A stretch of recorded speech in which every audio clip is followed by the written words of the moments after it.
I think if they are using AI to generate the voice rather than amplifying the one they already have, then they've outsourced the most irreplaceable thing that's human. I think one of the purposes of being human is to create and to imagine. Welcome to Tech in the Arts, the podcast series of the Arts Management and Technology Lab at Carnegie Mellon University. The goal of our podcast series is to exchange ideas, discuss emerging technologies, and uncover ideas that arts managers and tech geeks need to know. My name is Brett Ashley Crawford, the Executive Director and Publisher here at AMT Lab. In this episode, our LA podcast collaborator, Kara Flannery, is taking over. She had the pleasure to interview Kevin Stein, the principal and co-founder of SignalPath Immersive. You can find the full transcript for the episode on our website. My name is Kara Flannery, and I'm a Master of Entertainment Industry Management student at Carnegie Mellon. Today, we're talking with Kevin Stein. Kevin Stein is the principal and co-founder of SignalPath Immersive, an experiential entertainment company working across immersive media and emerging technology. He's held senior executive roles at HBO, CBS, and King World, and has produced projects for Paramount, Columbia Pictures, MTV, and PBS. With a career spanning traditional entertainment and cutting-edge innovation, Kevin brings a unique perspective on how AI is reshaping creative industries. We're really excited to have you on as a guest today. Your path is very interesting, and we'd love to hear your thoughts on everything going on with tech and the arts. And so to start us off, can you tell us a bit about your company, SignalPath Immersive, and your role there? SignalPath is an immersive entertainment production company, and I'm one of the principals and founders. Can you talk a bit about your projects there or anything that you're doing with AI? Like, how do you see AI meaningfully impacting your workflow as a company? Well, I think that the use of AI in production allows us to be more creative. In particular, we use it to address a lot of pre-production and development work that gives us more time to address things like marketing, sales, but also the creative component that is the key driver. So I wouldn't necessarily say that we rely on it for creativity as opposed to as a complement to what we're developing. It's not meant to replace anything, but more as a collaborative tool. So, when you say creativity with AI and using AI as a tool, how do you define creativity in this age of AI? Do you think that AI amplifies human creativity or maybe reduces it? Or what are your thoughts on that? Well, I think there's, in any collaboration, one partner brings something that the other can't. So I think the framing of amplify versus reducing is in itself kind of a problem because it assumes a competition. I think my stance is really a little bit more nuanced than that. I think the challenge is against binary thinking, really, and thinking more in terms of complementarity. To me, I think of AI as a mirror and an amplifier. I mean, what it amplifies is dependent entirely on what you bring to it. If you bring intentionality, your lived experience, and I think lived experience or embodied experience is really at the heart of the matter in terms of, are these machines truly creative or capable of imagination? I think humans also bring their interpretive authority.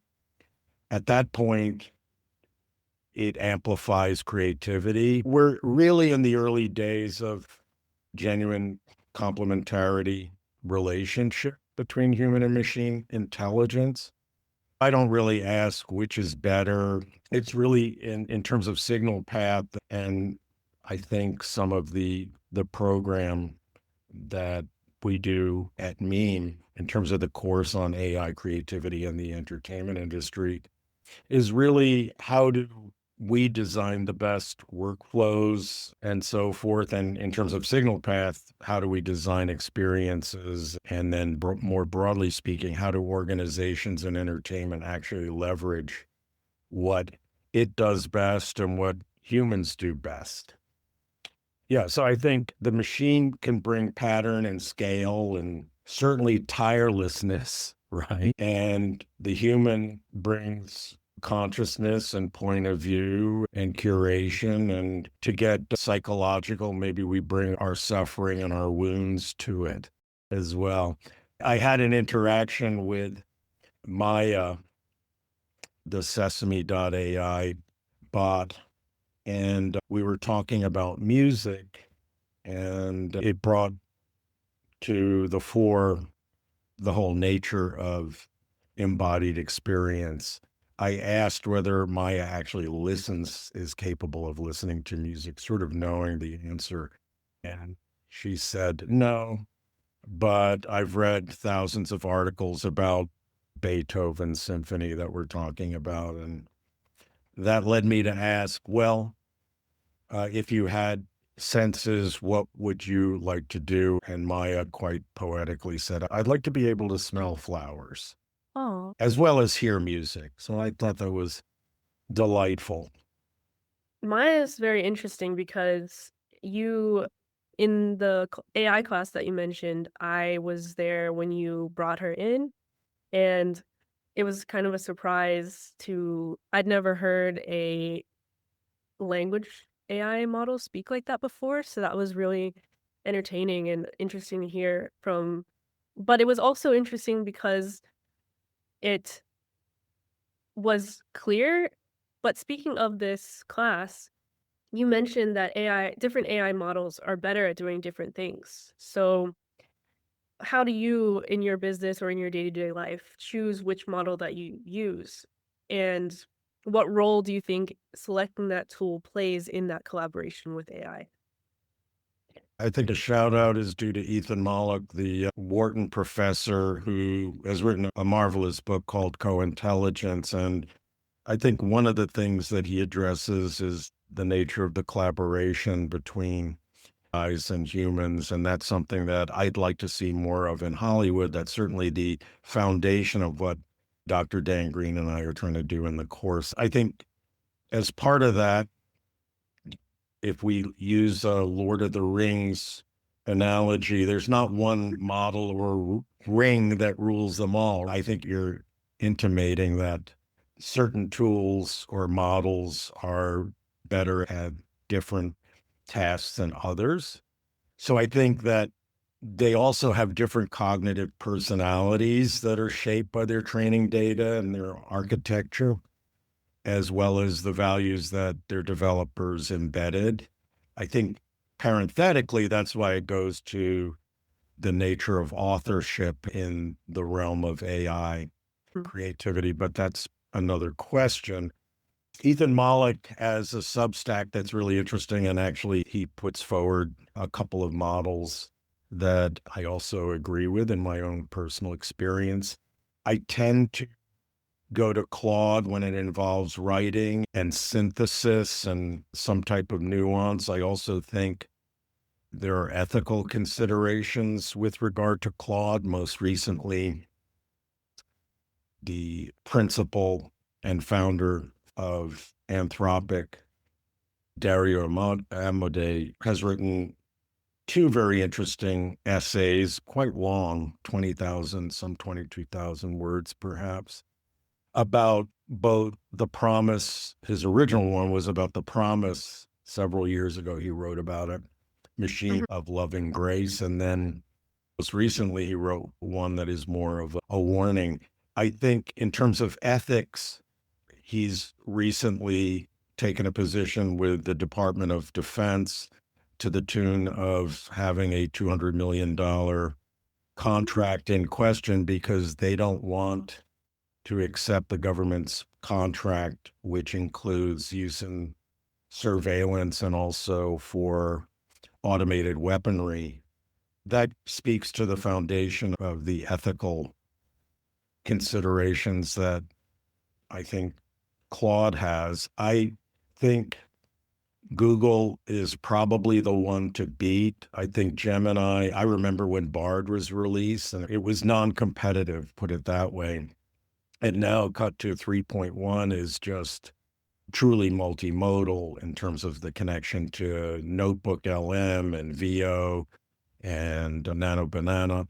Malik has more experience than I do with these models historically. He also cites ChatGPT, the new versions 5.2 and beyond. ChatGPT isn't my go-to. I find I get a busy signal quite a lot, but I use Perplexity. DeepSeek has just got off a call about DeepSeek and its use in creating video.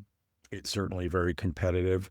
If I'm using them in some complex way, I'll use multiple models. And then I think what I really like about Claude is its ability to synthesize, which I think I've asked Claude, is that creative? And Claude has said it's a good question because I think there is synthesis when humans create something and produce something that is expressing novelty. I mean, novelty really is some type of combination of things. So, speaking about talking to these different models, in one of the classes that we had, you spoke about a framework called RACE. And so, can you explain a little bit about what that is? And does that work for across all the models, or how do you use that in real life? Well, this goes back to when there was such a thing as prompt engineering. I think now these tools are all really good at self-prompting and guided prompts, but there are prompt frameworks, and you're mentioning RACE as one of them. It was developed by a really leading figure in the AI and digital marketing world named Christopher Penn. He has an agency called Trust Insights. And the RACE framework is a dedicated way of engaging in a deeper conversation with the model to create an optimized prompt that then yields better results. So the RACE acronym stands for role, action, context, and also execute. And so each element of an optimized prompt should address one of these four dimensions to give the AI what it needs to produce genuinely useful output. Claude has a platform that it used to be called Console. Now it's platform.claude.ai.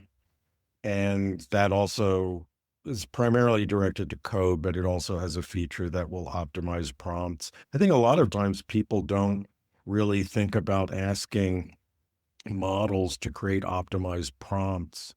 They sort of one-shot it. And I think the rules of software programming hold true, garbage in, garbage out.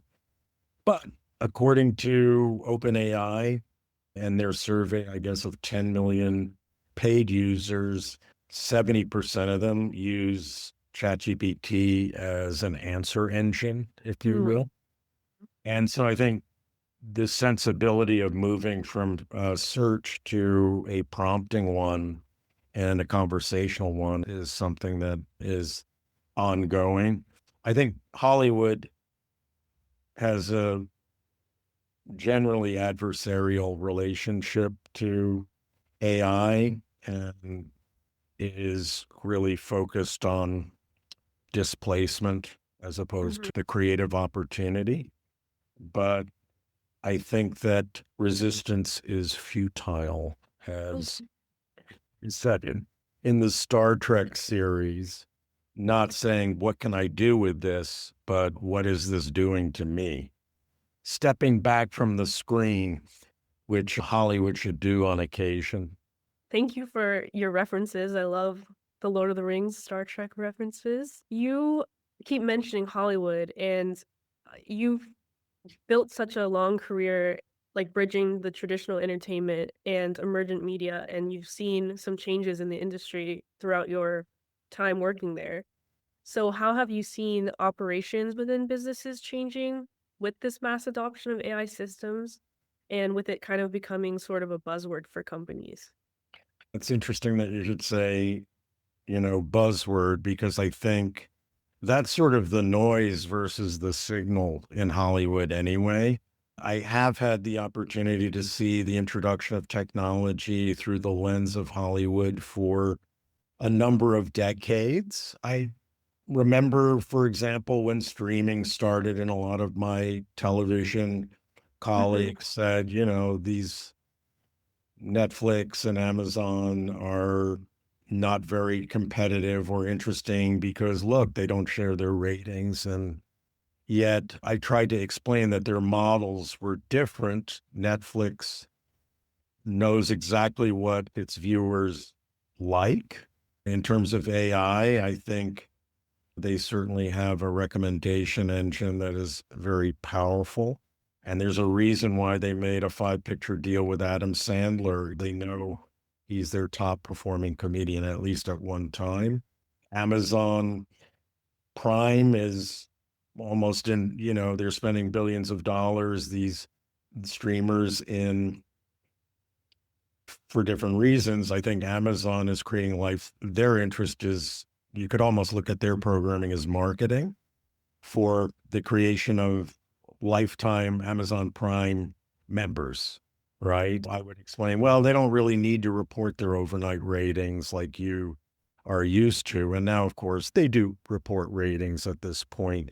I guess, I saw streaming disrupt distribution, and I think many legacy media organizations spent years doing what I would call streaming theater. They launched apps. I won't name names. They announced streaming initiatives. They formed, streaming committees, but they didn't really fundamentally rethink their content and business models, right? I hear that a lot from Paul Reitzer, who is the founder and CEO of Smarter X, which is a great AI agency, has often said that he talks with lots of Fortune 100 and 500 CEOs, and a lot of them create a mandate that their companies should become AI first companies, but they don't ask why. And I think that's one of the opportunities we see for our graduates getting into the job market and being differentiated and knowing how to use these tools and apply them to creative work.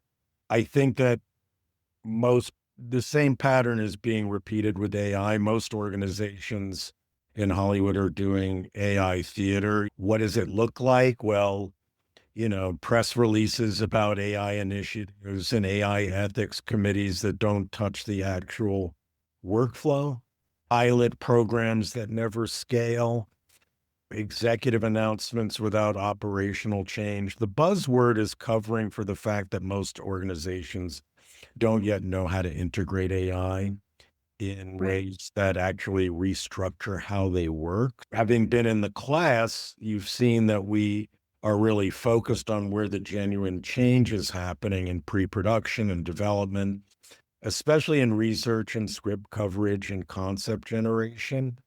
I think Mhm. also in distribution analytics and audience modeling, some post-production workflows. These are areas where AI isn't just being experimented with, it's becoming, a load bearing infrastructure in Hollywood. So, in terms of business models, I think what AI is disrupting isn't exactly creativity, which is the fear of many people in Hollywood who have bought into its dystopian vision. The gatekeeping models built on what I think media critics might call artificial scarcity. The fact that in previous eras, the strength of a studio or a network was built on the scarcity of talent access and production capability and distribution. I don't think AI disrupts storytelling. It disrupts the economic architecture that's built around controlling who gets to tell stories and at what scale. I think that's a good thing personally. When people have been up in arms about the acquisition of Warner Brothers by Netflix, I point out that HBO hasn't had a new series in 5 years, so something's not right. When I was at HBO, it took forever to get any series developed and on air. I think that organizations that understand this and are differentiated from the noise of the AI buzzword era, they're asking, what is our actual value proposition now that scarcity is no longer our moat? The ones that don't are still trying to protect the moat. Every disruption cycle I've watched, the organizations that have survived have asked the right questions. Not how do we protect what we have, but what becomes most valuable when this changes and being part of the change. Yeah. Well, thank you for that insight. So, you're talking about companies adapting and trying to build a better model with these new systems. So, for listeners, especially if they're creatives entering this saturated AI landscape, what advice do you have for thinking about using AI as a tool and like how to differentiate themselves? I think one of the reasons why there is backlash, besides the potential of building more data centers and the environmental costs, and I don't want to diminish those factors at all. I think the other thing that is in danger of being diminished is the human element, but dependency happens when you stop bringing your own unconscious to the work, your instincts, your contradictions, your specific enthusiasms and wounds. Creativity comes from is the human ability to make mistakes and fail better, and also randomness. So that's very much in contrast to prediction engines that are statistically modeling outcomes.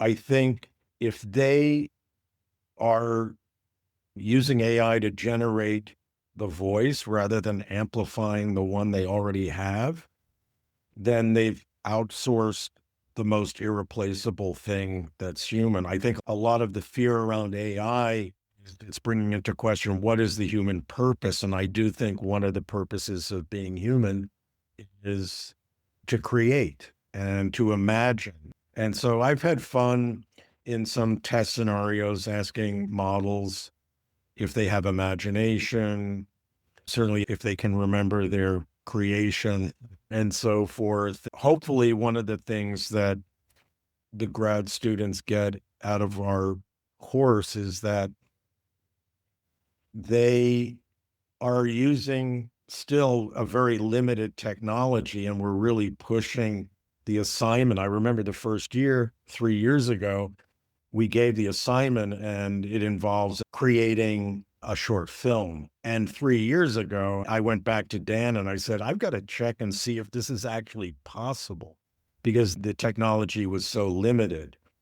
What we've seen is students use the AI in models and multimodal to push past a ceiling and a barrier as opposed to using it to avoid difficulty and having it write their papers for them. And the ones like you who are accelerating it through the scaffolding are really getting to the harder questions that build real skills.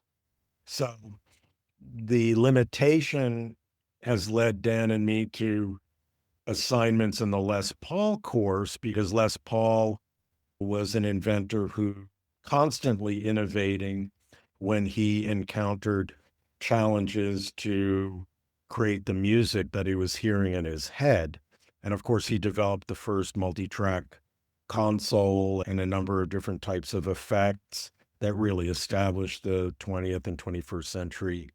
But one of the things that the the assignments that force our students to deal with the limitations of technology maps onto the Les Paul pedagogy, sort of analog versus digital pedagogy, is Les Paul was constrained by technology that forced him to make creative solutions. And when we've made the assignments that students, both musicians and non-musicians, whether they're playing around in the latter case with different types of sound effects or creating a new soundtrack or overdubbing extant movie footage, or for musicians recording on 4-track like Les Paul did, not having the recourse of plugins and Pro Tools, and I'm going to fix it in the mix and next month. But as opposed to, okay, I have to be really as decisive as Les Paul was when he was actually cutting tape or doing sound on sound with multiple discs. And I think healthy AI collaboration functions in a very similar way. You set the constraints, you judge the outputs, you make the decisions. The moment that AI is setting the constraints, you've ceded authorship, which is something that you mentioned early on. So your advice for listeners is to develop the skills that you need to wholly collaborate with AI and not to let it overtake your own voice. I think develop your own voice first is a good thing. Creative people are constantly reinventing themselves. So it's not as if you arrive at your voice, but being conscious of that, being overly reliant on the machine to do the work, making your own mistakes and leveraging your own experience as a result. The other thing is, as much as these are tools that are very good at simulation, I don't think that you could argue that they have emotion, but I'm no expert. There are people like Kyle Fish at Anthropic at their relatively new AI welfare division who are looking into some of these questions. I think there are also a lot of people. I mean, it's very humbling to be doing this work. I think what Dan and I are doing is asking what it means for how humans continue to create in Hollywood and what gets told. But there's so many unknowns. We just really try to talk about what we've actually experienced as opposed to pronouncing some predictions. We're really sort of ground level observers right now, not really in the business of, I like science fiction like you, but futurism and forecasting isn't really our business. And I think what also we're very humble about is there are many people who have been involved before artificial intelligence was hijacked by commercial interests 3 years ago or so. There are people like Professor Maya Ackerman comes to mind. She has a really wonderful book called Creative Machines, and she cites a number of engineers who have been doing this for a very, very long time, preceding these systems becoming public and much hyped and ballyhooed. But also, we're at the beginning of the creative process in collaboration with AI.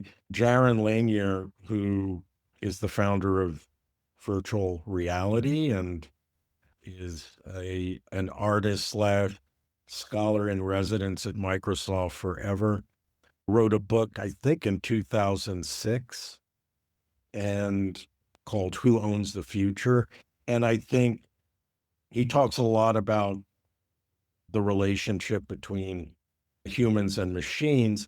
But one of the things that he has said recently that comes to mind is that when the motion picture camera was created, at the beginning, they were just directors would just lock it off in front of a stage play, and that was it, right? And he advances that we're sort of at the same stage right now with AI, where we're just at the beginning and people are learning about it. Now, Dan and I wrote a chapter for a forthcoming book on AI and education about its early adoption by the music industry. And one of the things that has become very controversial is the production of AI music, AI art, and we talk a lot about whether or not this is creating disposable art.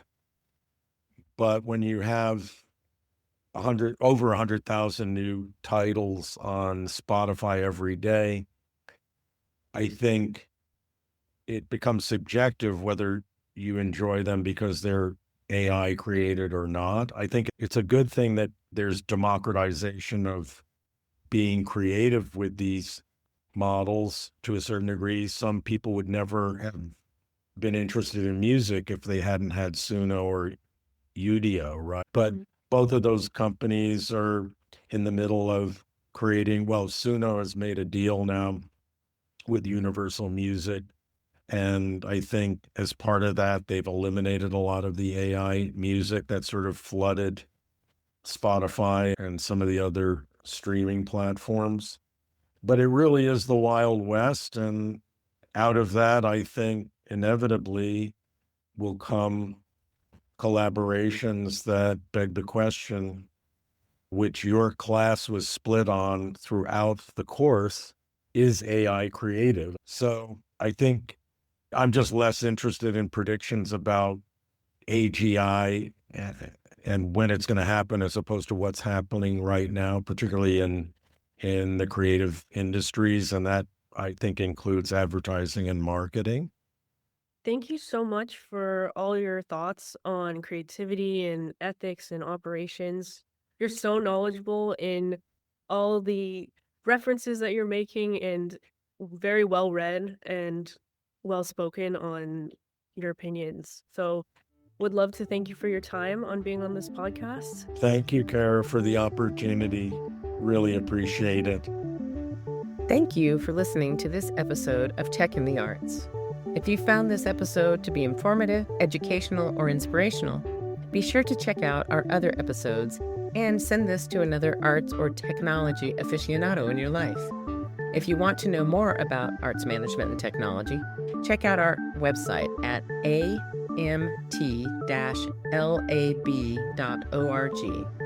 or you can email us at info@amt-lab.org. You can follow us on Instagram at Tech in the Arts, or on Facebook and LinkedIn at our full name, Arts Management and Technology Lab. Our season runs from September through May, so feel free to follow us on your preferred podcast app, be it iTunes, Spotify, or YouTube.